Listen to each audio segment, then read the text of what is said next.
ஃபேஸ்ல க்ளோவே இல்லாம சொர சொரன்னு இருக்கப்பா. அத்தை கொஞ்சம் கடலை மாவு இருந்தா தாங்க, மூஞ்சிக்கு போடணும். கடலை மாவு வேணாம்மா, கடலை மாவு. மூஞ்சி எப்படி இருந்தா என்னட்டி? ஏன் அத்தை எரிஞ்சு விடுற? எரிஞ்சு விடுறேனா? உன் சிவா மச்சான் என்ன பண்ணியிருக்கான் பத்தியா? அந்த சரோஜா மாவா இருக்கால முனிசு, அவட்ட 2000 ரூபா வாங்கியிருக்கானா. எனக்கு ஒரு பொம்பளையால் சொல்லி தான் தெரியும். நம்மகிட்டலாம் விட்டுட்டு அங்கே போய் வாங்குறான் பாரு. என்ன அந்த சொறி மூஞ்சி கிட்ட போய் சிவா மாமா காசு வாங்கினாரா? ஆமாடி, அவன் போக்கு சரியில்லை. உனக்கு சிவா மாமா வேணும்னா அவனை எப்படி கையில போட்டு வைப்பியோ போட்டு வச்சு சீக்கிரம் காலகாலத்துல கல்யாணம் முடிக்கிற வழியை பாரு. இல்லைன்னா அந்த சொறி மூஞ்சி கொத்திட்டு போயிடுவா. சரி தாசி, இனிமே நான் சிவா மாமாவை பாத்துக்கிறேன். சிவா மாமாவை பாத்துக்கிறேன்னு உன் மூஞ்சதான் நீ பாத்துக்கிட்டு இருக்க. கடலை மாவு அள்ளி போடவும் அதை போடவும் பாத்துக்கோ. உன் வாழ்க்கை உன் கையில. என்ன பிள்ளைகளோ இப்ப இருக்கிற பிள்ளைகளுக்கு ஒண்ணுனா சொல்லி கொடுக்கணும் போல. ஆமா, ஒரே வீட்டில் இருக்காவோ, நல்ல பேசி வச்சு அவனை லவ் பண்றதுக்கு வழியே காணும். இவா ஒரு மினிக்கி. எங்க போனாலும் இந்த சொறி மூஞ்சி டார்ச்சர் தாங்கவே முடியல. பானுமதி, வீடான வீட்டுல மூஞ்சி இப்படியே வச்சுக்கிட்டு இருக்காதட்டி, வீட்டுக்கு நல்லதில்லை. கொஞ்சம் சிரிச்சு வச்சு இரு. சிரிப்பே வரல, நான் எங்க சிரிச்சு வைக்க? சும்மா இருக்கா? உனக்கு பிடிக்கிறேன்னா சொல்லு, நான் வேற எங்கேயாவது வீடு எடுத்து இருந்துக்கிறேன். வேற எங்கேயாவது வீடு எடுத்துக்கு இருந்துக்கிறேன்னு தான் சொல்லுதாலே தவிர ஊருக்கு போறேன்னு ஒரு வாரத்தை சொல்ல மாட்டேக்கா. பானுமதி, அந்த மேனேஜரே நினைச்சிட்டு இருக்காதட்டி. ஊருக்கு வேணா போறியட்டி, அங்க போனா உனக்கு கொஞ்சம் நல்லா இருக்கும்ல. ப்ளீஸ்கா, கிருமி ஆளான். கிருமி ஆளானா? அதையாட்டி கிருமி ஆளா? எம்மா, என்னை தனியா விடணும் அந்த சித்தி சொல்லுதாவோ. தனியா விடணுமா? சரி போ, என்னமோ பண்ணு. சாயந்தரம் வீட்டில் விளக்கு வைக்கிற நேரம் சிரிச்சு எடுத்து இருக்கணும்.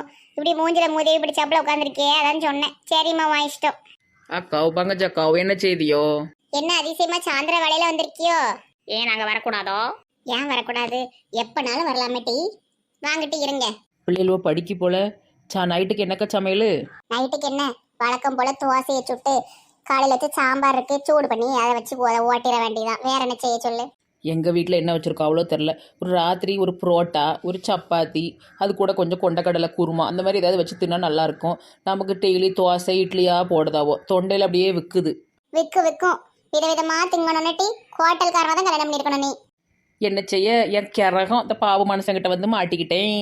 உன்னெங்கே தொட்டு சொல்லு ஏ ராசா, பாபு பாவம் இல்லையா? நான் தான் பாவம். பாங்கக்கா. என்ன பச்சையப்பன் தாத்தா, என்ன எங்க வீட்டுக்கு வந்திருக்கிற தாம்பளை தட்டோடி? என்ன உங்க மவளுக்கு எதுவும் கல்யாணம் வச்சிருக்கீங்களா யோகா டீச்சருக்கு?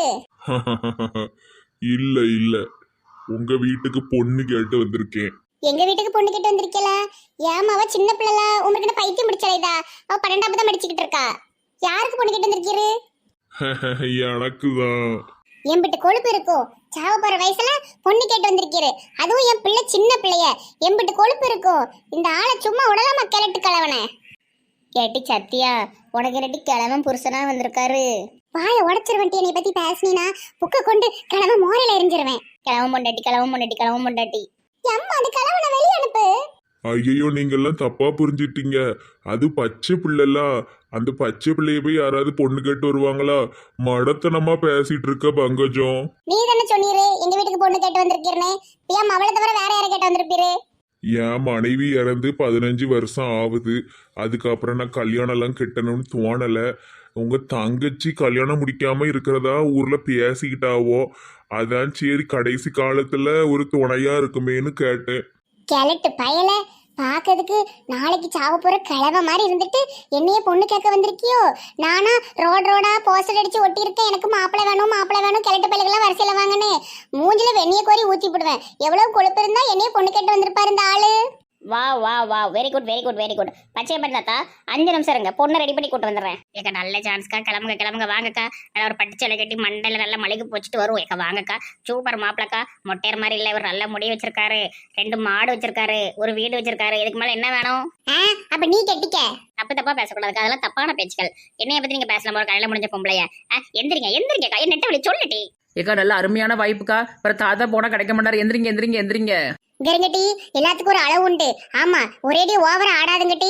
கிழவனை அடிச்சு விரட்டி போடும். பத்துக்க விரட்டி போங்கட்டி அங்கிட்டு. கொஞ்சம் யோசிச்சு பாருங்க, உங்களுக்கு ஒரு அழகான அருமையான வாழ்க்கை கிடைக்குது. இவங்க மகாத யோகா டீச்சர் சூப்பரா பாடும். மாணவனே நில்லு, இந்த யோகாவை நீ கொஞ்சம் பண்ணு. யோகா பண்ண வச்சு உங்களை நல்ல ஒல்லியா ஆக்கி விட்டுருங்க. ஏக்கா வாங்கக்கா ஏக்கா கொஞ்சம் புரிஞ்சு நடந்துங்கக்கா. அழகான குடும்பம், அருமையான குடும்பம், விட்டுறாதீங்க, அப்புறம் வருத்தப்படுவீங்க. அந்த ஆக்களை ஓடி இருப்பதுக்க இருக்கிற கோவத்துல என்னதாவது பண்ணிவிடுவோம் உன்னைய. சுஜிபி தாத்தா ஒரு 5 நிமிஷம் இருங்க, தான் வந்துடுறேன். கிளம்புங்க, எந்திரிச்சு சீக்கிரம் கிளம்புங்க. தாத்தா ஓடிட போறாரு, வேற பொண்ணு தேடி போயிருவாரு.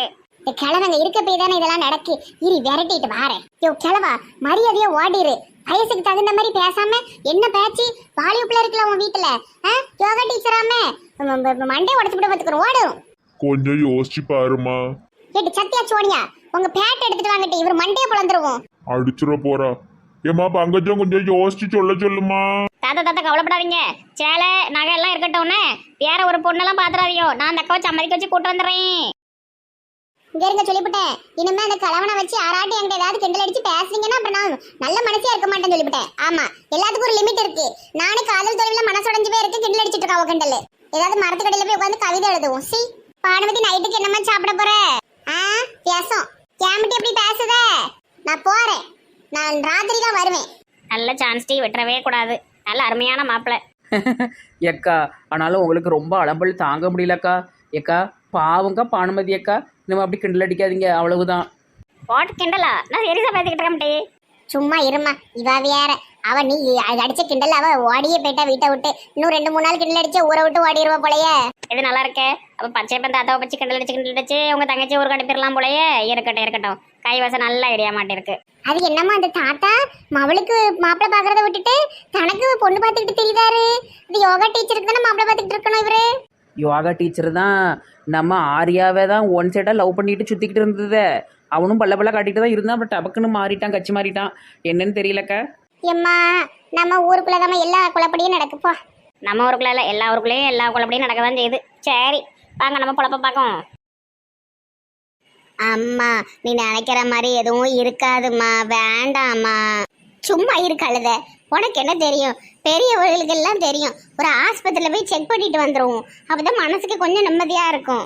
அண்ணி சொல்லுங்க அண்ணி, வேண்டான்னு சொல்லுங்க அண்ணி. வேண்டான்னு சொல்லணுமா? அதான் மாசமா தானே இருக்க, செக் பண்ணிட்டு வா. கள்ளி நாங்கள் என்னெல்லாம் செஞ்சு தடுத்தோம், எப்படி நடந்தது? அண்ணி எதுவுமே நடக்கல அண்ணி. வீட்டு என்ன சொல்லுத? அப்புறம் எப்படி வாந்தி எடுத்த? ஐயோ அண்ணி, அது ஃபுட் பாய்சன். 2 பஜ்ஜி சாப்பிட்டு வந்த காலையிலேயே, அதான் அண்ணி அப்படி ஆச்சு. ப்ளீஸ் அண்ணி. சரி கிளம்பியாச்சுல, சும்மா ஒரு செக்கப்பை போட்டுவிட்டு வருவோம். டாக்டரே சொன்னதுக்கப்புறம் அத்தை பாட்டி அமைதியாக பண்ணி பேசாம வா. மைனி சம்மந்தியும் குசு குசு குசுன்னு என்னத்தை தான் பேசுவாளவளோ. நடங்கிட்டு விறுவிறுன்னு ஆஸ்பத்திரிக்கு போவோம். என்ன ஆஸ்பத்திரிக்கு கிளம்பியாச்சா? நானும் வரேன். ஏமா பியாயி, சி வடிவு பாட்டி, நீங்களாம் வர வேண்டாம், நாங்கள் போய்க்கிறோம். டாக்டர் என்னதான் சொல்லுதாவும் நானும் கேட்கணும். கடவுளே குழந்தையா இருக்கக்கூடாது. கிட்டன பிடிச்ச கிளவி. ஏண்டி என்ன பண்ணிட்டு இருக்க காலை தூக்கிட்டு? அது ஒன்றும் இல்லை வடிவு பாட்டி, ஷூ கலந்துட்டு அதான் மாட்டிக்கிட்டு இருக்கேன். மோந்து பாருங்க, நாத்தடிக்கோ ஷூ. காலை நொடிச்சு கீழே இறக்கிட்டேன். மரியாதை இல்லாமல் காலை மூஞ்சுக்கு நேரம் வைக்க. நீங்கள் மட்டும் குழந்தையா இருக்கக்கூடாதுன்னு வேண்டிக்கிட்டது எனக்கு கேட்டது. இது தப்பு இல்லையா? ஒரு வயசான பொம்பளை செய்கிற செயலா இதுச்சு. அது ஏன் இஷ்டம். அப்போ இதுவும் ஏன் இஷ்டம். வாங்கம்மா, யாருக்கு என்ன செய்து? டாக்டர் அம்மா, நீங்க நல்ல கைராசியான டாக்டர்னு சொன்னாவோ, அது உங்களை தேடி வந்திருக்கேன். இது என் மாவா திடீர்னு அது வாந்தியா எடுத்துவிட்டா. கொஞ்சம் எதுவும் விசேஷமானு பார்த்து சொல்லுங்களேன். அப்படியாம்மா? சரி, எல்லாரும் உட்காரிங்க, நான் பார்க்கேன். பொண்ணு, நீ போய் அந்த பெட்டில் படு. சரிங்க மேடம். எந்திரிச்சுக்கோமா. சொல்லுங்க மேடம். என்னாச்சு மேடம்? சொல்லுங்க. நல்ல விஷயம் தானே. குழந்தை இருக்காளா? அம்மா, இந்த பொண்ணுக்கு கல்யாணம் ஆகி எத்தனை மாசம் ஆகுது? 2 மாசம். என்னம்மா நீங்க 2 மாசம் தானம்மா ஆகுது, அதுக்குள்ள எப்போ குழந்தைன்னு எதுக்குமா அவங்களெல்லாம் இப்படி புண்ணாக்குதீங்க? கொஞ்சம் ஃப்ரீயா விடுங்கம்மா. கொஞ்ச நாள் போட்டோம், இறைவன் கொடுப்பாங்க, கொடுக்காம போக மாட்டான். அப்போ எதுவும் இல்லையா நல்ல நியூஸு? இப்போதைக்கு இல்லைம்மா, ஆனால் கண்டிப்பாக நல்ல நியூஸ் வரும். எடுத்த உடனேயே நம்ம அந்த மாதிரி எதிர்பார்க்க கூடாது. கொஞ்ச நாள் பாருங்களேன். 1 வருஷம் 2 வருஷம் ஆன பிறகு கூட நீங்கள் கவலைப்படலாம். இப்ப எதுக்குமா இவ்வளோ கவலை? ஐயோ, நான் கூட உடனே என் மாவ குழந்தை உண்டாயிட்டாலும் சந்தோஷப்பட்டேன். சரிங்க மேடம், நாங்க வாரோம். அம்மா, ஏம்மா உன் மூஞ்சி ஒரு மாதிரி இருக்கு? அம்மா ஒண்ணும் இல்லட்டி, நான் ரொம்ப கற்பனை பண்ணிட்டேன். வரும்போது வழியெல்லாம் கற்பனை பண்ணிட்டே வந்தேன். செர்லின் பாப்பாவும் உன் பிள்ளையும் ஒன்னா விளாடும், ரெண்டையும் ஒன்னா தூக்கிட்டு அலையணும். அதுக்கு அப்படி துணி போட்டு பார்க்கணும், இப்படி துணி போட்டு பார்க்கணும், அங்கே போகணும் இங்கே போகணும்லாம் நிறைய யோசிச்சுக்கிட்டேன். அது மனசு ஒரு மாதிரி சங்கடமா இருக்கு. வேற ஒன்றும் இல்லை. சரி வாங்க போவோம். அத்தை பாட்டி, அந்த டாக்டர் அம்மா எவ்வளோ அழகாக பேசினாவோ, இன்னும் உங்கள் மண்டைக்கு ஏறல? மண்டையில் முடிதான் இல்லைன்னு பார்த்தா மூளையும் இல்லையா? அவங்க தான் சொல்லுது அவளை 2 மாதம் தானே ஆகுது, கொஞ்சம் விட்டு பிடிப்போமே, அதுக்குள்ளே என்ன அவசரம்? என்ன மாதிரி தாய் ஸ்தானத்தில் இருக்கிறவங்களுக்கு தான் அந்த வேதனை புரியும். பிள்ளைகள் சீக்கிரம் குழந்துண்டாவலன்னா என்னென்னலாம் வேதனை அனுபவிப்பாங்கன்னு எங்களை மாரி தாய்களுக்கு தாண்டி புரியும். உனக்கெல்லாம் புரியாது. இவ்வளோ பெரிய டைலாக்லாம் அங்கே பேசுகிற அளவுக்கு பெரிய சீன்லாம் கிடையாது, சரியா? ஒரு நாள் ஆகட்டுமே. அப்பாடியோ, எனக்கு முதலே தெரியும் எதுவும் இருக்காதுன்னு. அம்மா, கிளவிக்கு வா இங்கேருந்து அங்கே வரைக்கும் இழிச்சுக்கிட்டு இருக்கு. இரு, போகிற வழியில் சாணியில் முக்கி எடுக்க. அத்தை, எதுக்கு இப்படி கவலைப்பட்டுட்டு இருக்கீங்க? அந்த டாக்டர் அம்மா சொன்ன மாதிரி எல்லாம் காலகாலத்துல நடக்கும். நீங்க சும்மா கவலைப்பட்டுட்டு இருக்காதுங்க, வாங்க போலாம். இல்லை இல்லை, அதெல்லாம் ஒன்றும் இல்லை மாப்பிள்ள. நீங்கள் எல்லாரையும் நார்மலாக இருந்தியோ, நான் தான் ஒன்றுனா பேசி குழப்பி விட்டு எல்லாரையும் கஷ்டப்படுத்தி விட்டேன். சரி, சம்மந்தியம் எதுவும் நினச்சிக்கூடாதுங்கண்ணே, மனசு தளர விடாதுங்க, அதெல்லாம் நடக்கும். சீக்கிரம் குழந்தை உண்டாவலன்னு என் பிள்ளை எதுவும் கஷ்டப்படுத்துறாதீங்க, என்னால் தாங்கவே முடியாது. அடி போடி மொட்டை கிளவி, நானாவது சீக்கிரம் குழந்தை உண்டாவலன்னு கவலைப்படுறதாவது, நானே எதுவும் இருக்கக்கூடாதுன்னு வேண்டிக்கிட்டு இருக்கேன், சொத்துக்கு வாரிசு வரக்கூடாதுன்னு. இவா ஒரு மொட்டை கிளவி பாட்டி. அது அந்த டாக்டர் அம்மா சொன்னாவில்ல, காலகாலத்தில் நடக்கும்னு. சரி வாங்க போவோம். தட்டா அந்த அன்னைக்குள்ள தவளை 2 பந்துக்குள்ள சோ சோ மாறி சோ சோ மாறி. ஒரு அடி இருந்துக்கிட்டு என்ன ஆட்டம் ஆடுது இந்த கிளவி. இதுவும் அது கவுனும் அது மண்டையும் பார்த்தாலே அப்படியே அடிக்கணும் போல வருது. இருக்கட்டும், கீதாக்கா விட்டு இதை ஒரு வழி பண்ண வைக்கேன். கொஞ்ச நாளை கீதாக்கா இது வீட்டுக்கு போகாமல் கிடக்காவோ. இருக்கட்டும், இனிமேல் இருக்கு இதுக்கு. சே, ரொம்ப கற்பனை வளர்த்துட்டேன். ஒரு மாதிரி மனசுக்கு சங்கடமா இருக்கு. சாயந்தரம் கோயிலுக்கு போகணும்.